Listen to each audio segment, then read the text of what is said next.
Bueno, pues bienvenidos. Estamos acá con Mike Lerner, director de la película Punk Prayer de Pussy Riot. So Mike, thanks for being here with us in Colombia. Completely my pleasure, I must say.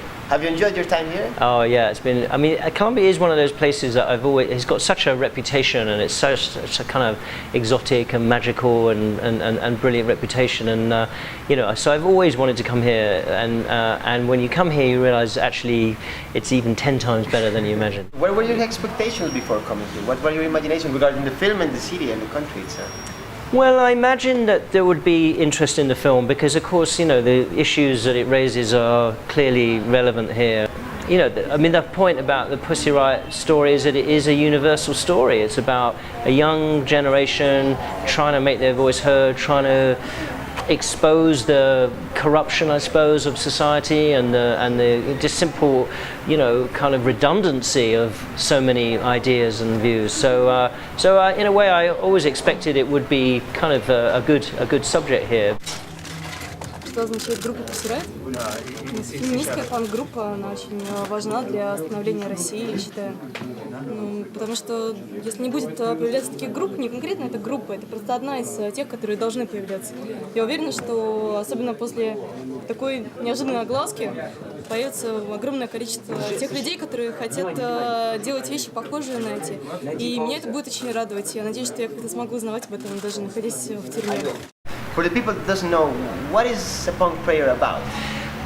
Well, simply it's about the trial of 3 women who were part of a art performance group called Pussy Riot, who grew out of another art performance group called Vojna, who became quite famous for kind of destabilizing acts. Winter of 2011, 2012 started to stage these performances around Moscow in shopping centres, out on Red Square. In a way, before the thing they did that got them into trouble, the thing they were most famous for is this performance in front of the Kremlin, which is a wonderful image. It's actually the first thing I saw was them doing this, and there's like, you know, sort of 10 of them in front of the Kremlin in their balaclavas and performing in Red Square.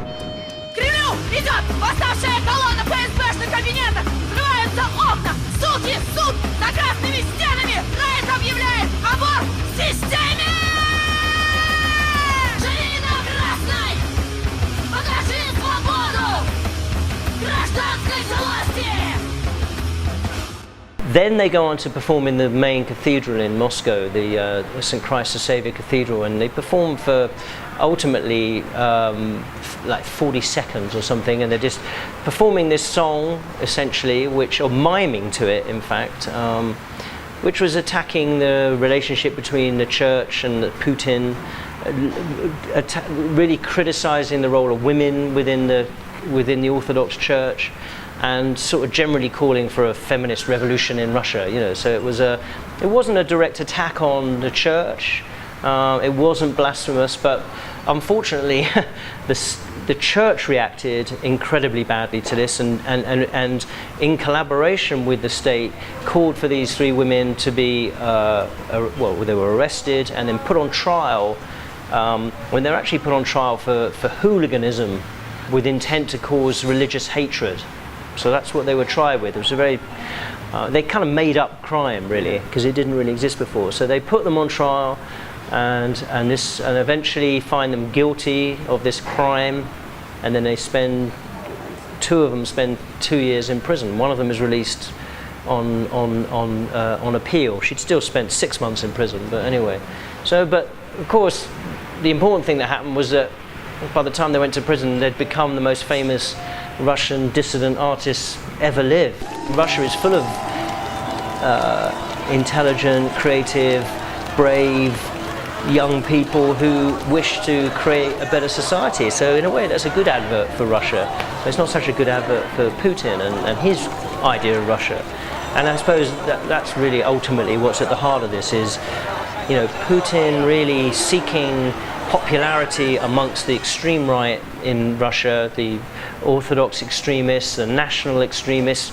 Obviously now we're seeing the further example of that with the, you know, the invasion of Ukraine and the, you know, the Crimea. I mean, this is a new age of rampant nationalism, which is always a bad thing whenever that happens. So I suppose, the bigger picture is that in a way Pussy Riot was an indication of this whole plan, I suppose, of his to co-opt support from the extreme right, because it's interesting to note when he first came to power, he had a lot of support from the left, from the liberals. That's how he got into power.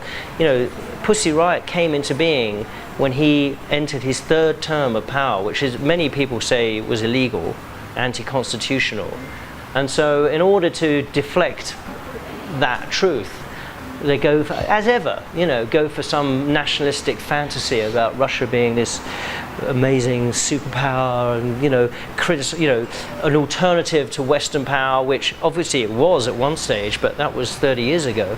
Now it's as I say, economically, militarily, it's got a lot of nuclear weapons, of course. I mean, that's to be worried about. But it couldn't, if it can take over a weak, small place like Crimea or Georgia. Remember 5 years ago it was trying to fight with it takes on these tiny enemies, but it's again, I think that's a demonstration of how weak it is, and it is weak. It's and that's worrying. It's like an animal when it's wounded is always more dangerous, and in a way Russia is dangerous at the moment, because I think it's trying these drastic measures to boost its standing in the world, and it's the way it's perceived, and it's who knows what's next. Таким образом, у меня было 6 человек, которые считают себя пострадавшими, потерпевшими. Это тот храм, который считают своим. Они там молятся, некоторые из них там работают. Они сказали о том, что они оскорблены. As far as you were in Russia, how is the perception of the situation from Pussy Riot inside of Russia? How is the support for the group, or how does that work inside? Yeah, well, it's very localized. I mean, people didn't know who they were, didn't understand who they were, and certainly didn't support who they were. So even today, I mean, it's always been around 75%, 80% of people think that Pussy Riot got what they deserved. They have no sympathy or understanding or empathy for them at all. And that's without even knowing what they did. I mean, most people objected to what they did without knowing what they did. I mean, they were told by the patriarch, these people are attacking the church, we're under attack from these 3 women, and we should do something about it. I mean, that's the thing about the Pussy Riot thing as well, I think, that even though, as I say, 80% of people say they got what they deserved, I think a large number of young people, and young women in particular, kind of probably now feel a bit uneasy about the state they're living in. They're perhaps questioning it in a way that they wouldn't have done before. The whole concept of feminism, which was never even thought of in many ways, is now at least a subject that people are, even if they're rejecting it, they're still acknowledging it.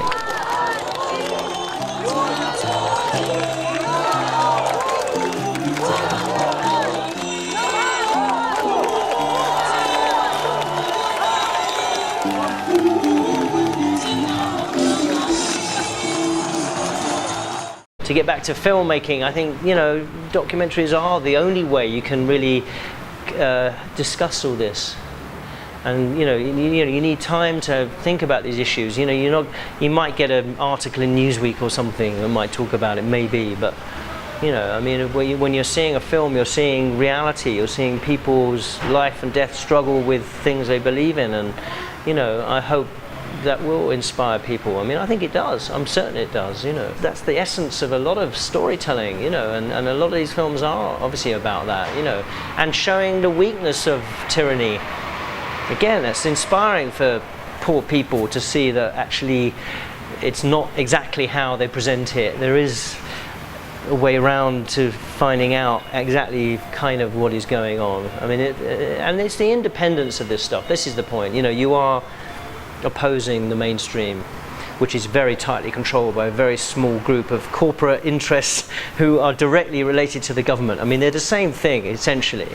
Everybody should just get on and make films and annoy people, because they're annoying to people. That's what motivates me. That's the interesting Get up part in the morning, thinking, well, this is just irritating to somebody, who's got power, and it's just some form of clarity, as I say, contradiction to the mainstream, narrative. I hate that word, in fact, but it's what it is. It's great. We're lucky we could even do this. In a way, it's a great time to be alive. Amazing. Thanks, Mike, for talking with us. Well, my pleasure. Thank you so much for having us. Thank you. Yeah. Keep up the good work. Thank you very much. Yeah.